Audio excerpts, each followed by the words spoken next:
Indian museum, যা হলো ভারতের বৃহত্তম জাদুঘর। 1814 সালে ব্রিটিশ সরকার ভারতের তৎকালীন রাজধানী কলকাতায় এশিয়াটিক সোসাইটি অফ বেঙ্গলের দ্বারা এই জাদুঘরটি প্রতিষ্ঠা করেন। এর মূলত 6টি ভাগ রয়েছে: শিল্পকলা, পুরাতত্ত্ব ও নৃতত্ত্ব সহ আরও অনেক ভাগ রয়েছে। 2009 সালের হিসেব অনুযায়ী জাদুঘরের সবথেকে গুরুত্বপূর্ণ সংগ্রহের মধ্যে রয়েছে একটি মিশরীয় মমি।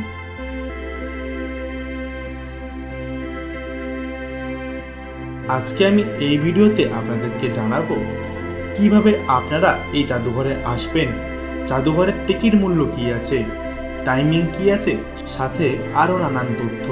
চলো ভিডিওটা এবার শুরু করা যাক।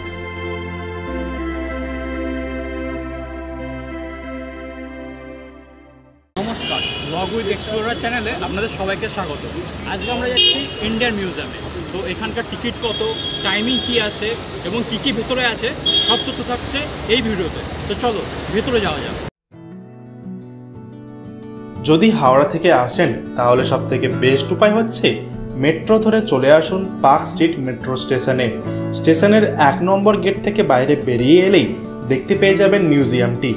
এছাড়া যদি বাসে করেই আসতে হয় তাহলে AC6, 208 এবং S7 বাসে করে চলে আসতে পারেন। যদি আপনি শিয়ালদার দিক থেকে আসেন তাহলে 3D, 47/1, 3C/1 এই বাসগুলো করে খুব সহজেই মিউজিয়ামের সামনে এসে নামতে পারেন। চলুন এবার আমরা টিকিটটা কেটে ফেলি। অ্যাডাল্টদের জন্য 75 রুপিস, বিলো 18 20 রুপিস, ফরেনার হলে 500 রুপিস। এবার আপনি যদি ফটোগ্রাফি বা ভিডিওগ্রাফি করতে চান তার জন্য আলাদা টিকিট। টিকিটের প্রাইসটা সাইটে দিয়ে দিচ্ছি, ওখান থেকে দেখে নিতে পারেন। টিকিট কাটা হয়ে গেল, এবার আমাদেরকে ব্যাগটা রেখে মিউজিয়ামে যেতে হবে। মিউজিয়ামের একদম বাইরেই দেখতে পাবেন এখানে ব্যাগ রাখার জায়গা আছে। ব্যাগটা রাখবেন, আপনাকে একটা টোকন দেবে। আবার ফিরে এসে টোকনটা দেখালেই আপনি ব্যাগটা খুব সহজেই কালেক্ট করতে পারবেন। প্রথমে আমরা চলে যাব পাথরীয় যুগে, কারণ এই কক্ষের মধ্যে ঢুকলে সব দিকেই পাথর। ভারতের মধ্যপ্রদেশ রাজ্য থেকে পাওয়া নানান পাথরের কারুকার্যগুলো এই কক্ষের মধ্যে তুলে ধরা হয়েছে।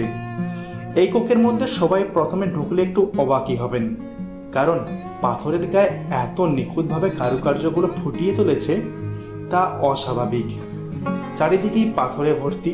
এই কক্ষে আরও পেয়ে যাবেন বুদ্ধদেবের নানান পাথরের মূর্তি। এরপরে আমরা দেখে নেব কয়েন গ্যালারি, যেটা এই কক্ষের মধ্যেই রয়েছে। মুঘল সাম্রাজ্য থেকে শুরু করে ব্রিটিশ আমলের যা যা কয়েন আজ পর্যন্ত ব্যবহার হয়েছে সমস্ত ধরনের কয়েন এই কক্ষের মধ্যে দেখতে পাবেন। ইতিহাসটা সবাই জানে, তাই মুঘল সাম্রাজ্য বলে কেউ ভাবতে শুরু করবেন না কোন যুগ। মুঘল সাম্রাজ্যের নানান ধরনের কয়েন এখানে আপনারা দেখতে পাবেন। সাথে ব্রিটিশ আমলের নানান কয়েন যেগুলো আজ পর্যন্ত ব্যবহার করেছে ব্রিটিশরা, সমস্ত ধরনের ছোট থেকে বড়, সাথে সোনার দিয়ে তৈরি এবং রূপো দিয়ে তৈরি কয়েনও এই গ্যালারিতে দেখতে পাবেন।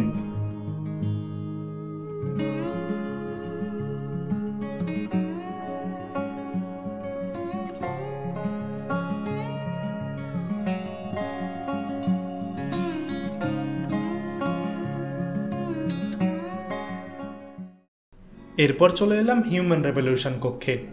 এখানে মূলত কিভাবে বানর থেকে আদিম মানুষ থেকে মানুষ হয়েছে সেটাই তুলে ধরার চেষ্টা করেছে। সাথে দেখতে পাবেন বড় একটা DNA মডেল, চারপাশে আরও কিছু মানুষের হাড় কঙ্কাল। এরপর চলে এলাম কেমিক্যাল রুমে। এই রুমের ভিতরে মূলত বিভিন্ন জিনিসপত্রকে কেমিক্যালের মধ্যে ডুবিয়ে রাখা হয়েছে। যারা কেমিক্যালের গন্ধ নিতে পারেন না তাদের এখানে ঢুকতে একটু অসুবিধাই হবে, কারণ এই রুমের ভেতরে বীভৎস এবং মারাত্মক একটা গন্ধ রয়েছে। নিচের সবকিছু দেখে আমরা এবার উঠে এলাম ওপরে উঠে প্রথমেই দেখলাম চিত্রকক্ষ। যারা চিত্র অঙ্কন করতে পছন্দ করেন বা আর্ট পছন্দ করেন তাদের জন্য মূলত এই কক্ষটি। কক্ষের মধ্যে যামিনী রয় থেকে শুরু করে আর যে সমস্ত বিখ্যাত চিত্রকর ছিলেন তাদের সমস্ত চিত্র এই কক্ষের মধ্যেই রয়েছে। সাথে স্থাপত্য যুগের, ঐতিহাসিক যুগের এবং গুহা চিত্রও এই কক্ষের মধ্যে আপনারা দেখতে পাবেন। এরপর আপনারা দেখতে পাবেন মৎস্য এবং পক্ষী কক্ষ। এই কক্ষের মধ্যে প্রথমে ঢুকলে দেখতে পেয়ে যাবেন ছোট থেকে বড়, বড় থেকে মাঝারি বিভিন্ন ধরনের বিভিন্ন জাতের পাখি। এরই মাঝখানে বলে দেই, আপনাদেরকে কিন্তু মিশরীয় কক্ষটা দেখাতে পারলাম না, কারণ ওই কক্ষের মধ্যে ফটোগ্রাফি ভিডিওগ্রাফি কোনোটাই অ্যালাউ নেই। তাই ওটা দেখতে হলে একবার ছুটে চলে আসতে হবে আপনাকে এই ইন্ডিয়ান মিউজিয়ামে। চলো এবার এই কক্ষের মধ্যে ফেরা যাক। এটা পেরিয়ে চলে গেলে দেখতে পেয়ে যাবেন মাছের অংশটা। বিভিন্ন ধরনের সামুদ্রিক মাছ থেকে শুরু করে তার স্কেলিটন এবং আরো অন্যান্য ধরনের মাছ এখানে দেখতে পেয়ে যাবেন। শুধু তিমি মাছটারই অভাব, ওটা এখানে নেই। ওটা দেখতে হলে আপনাকে সাগরে ঝাঁপ দিতে হবে। এই মৎস্য এবং পক্ষী কক্ষের মধ্যেই রয়েছে একটা বস্ত্র কক্ষ। এই কক্ষের মধ্যে বিবাহিত পুরুষরা আপনাদের স্ত্রীকে নিয়ে একটু সাবধানে ঢুকবেন, কারণ এখানে ঐতিহাসিক আমলের নানান শাড়ি রয়েছে। এগুলো দেখে যদি একবারও পছন্দ হয়ে যায় আপনার স্ত্রীর, তখন কিন্তু মহা বিপদ। এইরকম শাড়ি কিন্তু আজকাল পাওয়া যায় না, পাওয়া গেলেও তা কিন্তু বিরাট দাম, আম্বানি ছাড়া কিনতে পারবে না। তাই বিবাহিত পুরুষদেরকে সাবধান করে দিচ্ছি, এই কক্ষ দেখলেই ছুটে চলে যান অন্য কক্ষে, আপনাদের স্ত্রীকে এই কক্ষে নিয়ে আসবেন না। এই কক্ষে আরো রয়েছে বিভিন্ন রাজাদের জামা কাপড়, সাথে অস্ত্র শস্ত্র। এরপর আমরা চলে এলাম পশু কক্ষে। এই কক্ষের মধ্যে দেখতে পেয়ে যাবে বিশাল বড় একটা ম্যামথের স্কেলিটন। ম্যামথ মানে যে সমস্ত বিশালাকার হাতি ছিল তাদের স্কেলিটন দেখতে পেয়ে যাবে, মানে ওই প্রাগ ঐতিহাসিক যুগের হাতি। সাথে দেখতে পেয়ে যাবে ভাল্লুকের বিবর্তন, মানে প্রাগ ঐতিহাসিক যুগ থেকে ভাল্লুকের শরীরে আজ পর্যন্ত কি কি বিবর্তন ঘটেছে সেটাও দেখতে পেয়ে যাবে। ভাল্লুকের সাথে মানুষ, মানুষের সাথে মাঙ্কি, মাঙ্কির সাথে ইঁদুর, সব কিছুর বিবর্তন এই কক্ষের মধ্যে একসাথে দেখতে পেয়ে যাবেন। সাথে দেখতে পেয়ে যাবেন বিভিন্ন ধরনের হরিণ থেকে শুরু করে নানান জীবজন্তু, যেগুলো আপনি টিভিতে নয় ফোনেও দেখতে পাননি। যারা সুন্দরবনে বাঘ মামা দেখতে পাননি, তারা কিন্তু এই কক্ষের মধ্যে প্রিজার্ভ অবস্থায় বাঘ মামাকে হাই হ্যালো করতে পারেন। চলো এবার আপনারা আস্তে আস্তে বিভিন্ন ধরনের যন্ত্রগুলোকে দেখতে থাকুন।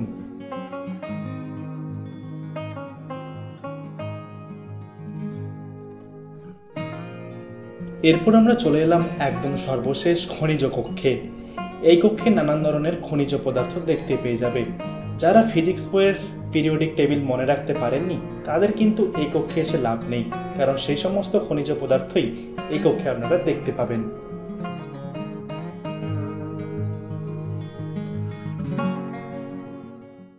আজকের ব্লগটা এই ইন্ডিয়ান মিউজিয়ামের বাইরেই শেষ করছি।